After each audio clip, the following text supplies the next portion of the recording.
Um, as far as Wright goes, he would have been well served if he had just said something on the lines of God save the sinful nation of America, and named all the different evils that the American country has perpetrated on peoples all over the world throughout history. And that would have been fine. But when he said "God damn America," I mean, it was like he was wishing ill upon his own country that he lives in, and that's just not the most patriotic thing to be doing. You know, I don't think anybody should be saying "God bless America." He was right about that. Why would God bless a wicked country like America, who is led by rich people who are allowing a bunch of illegal, and legal immigrants into the country just so they can have a huge workforce, a huge source of labor that they can tap into and not be able to pay much money? Because if you got 1 million people looking for a job, you can pay them less money than 100,000 people. So big corporations, they're just letting more and more people into the country in order to make it where they can pay less wages. Simple as that. That's what it's all about. And the politicians are owned by the rich people. So when you have that kind of wickedness going on in the country, how can God bless that? You got all these abortions that are basically being done as a means of birth control. You've got leaders, those who are running this country that are so bad that they let the infrastructure just crumble, bridges collapsing and stuff. You got they won't even properly educate our children in the public educational systems. They have discovered that there are countries in Europe with less money that educate their kids better than ours because our leaders are so wicked they don't care about educating our children. Just look at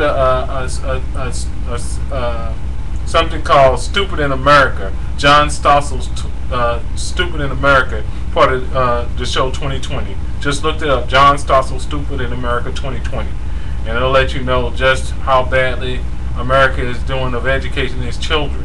Then you got children being murdered in state custody down in states like Florida, and then state workers getting, and a list of evils, not just done to peoples all over the world that the U.S. is doing, but to his own people, just goes on and on. So why would God bless that? Wright was right about that, but when he said "God damn America," he lost me. As far as Saddam Hussein, he should have said, Wright should have said "God save America." It needs to be said.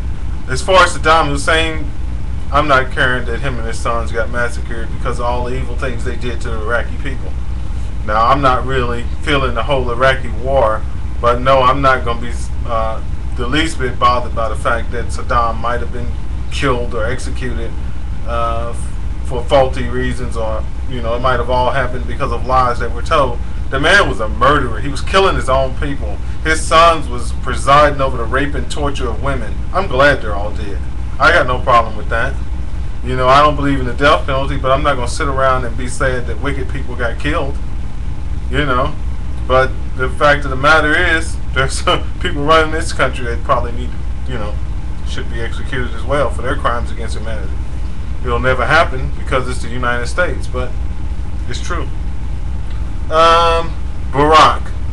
I care more about the fact that he's a flaming liberal than he's going to a church that might have a problem with white people, or or whatever, or anything like that. Oh, another thing about Wright. Why is he complaining about rich white men being an enemy of blacks when rich folks pretty much are the enemy of all poor people, regardless of their race? Like what I was outlining, how they're allowing all the immigrants in just so they can have wages, pay them less money, people less money, but they don't care how we suffer, how the schools are getting overcrowded. They don't care about any of that. So if you want to really talk about rich folks, you don't want to say they're just the enemy of black people. Rich white men are the enemy of black people. You want to say rich folks are the enemy of poor people, which is pretty much the truth. So Wright just really had it all wrong. He got off on a tangent, really. He just addressed a part of the problem. He didn't really address the whole thing. And it's not about black versus white. It's about rich versus poor in this country. If you're rich, you can get off for all kind of crimes. If you're poor, they're gonna nail you to the wall. That's just the way this country is. That's just the badness of our country. But Barack Obama my real issue with him is his stance on the issues. The fact that he's so liberal, that he's a flaming liberal, that his stance on abortion, he didn't even want them comforting children that had been aborted, but survived the abortion. He didn't even want them comforting the babies or making their last bit of life comfortable, because he figured if a girl go into an abortion clinic to get an abortion, well, she deserves to have a dead baby, because that's what she went there for. So he didn't support saving any children or trying to save any children that actually survived abortion. That's the kind of man he is. He's the kind of man that'll say that I'm against gay marriages and then vote against DOMA, which is the Defense of Marriage Act, which keeps states from having to recognize gay marriages from another state.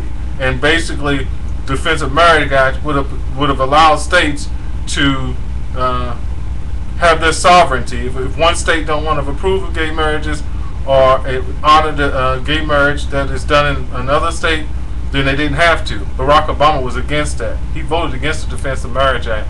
And now the only way for states to really protect themselves is to do like my state of Missouri did, which passed a constitutional amendment barring gay marriages, and that makes sure that gay marriages can't be recognized in my state, because I'm not into the whole gay marriage thing. Civil unions, yes, gay marriage thing. The man really supports gay marriages. He won't say it. He's not being honest, and that's pretty much true of Hillary as well.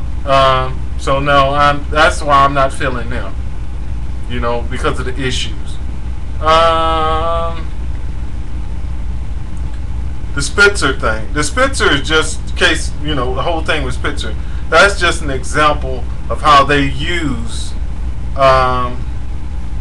minor things that aren't really of great importance. They just put them out there and blow them up.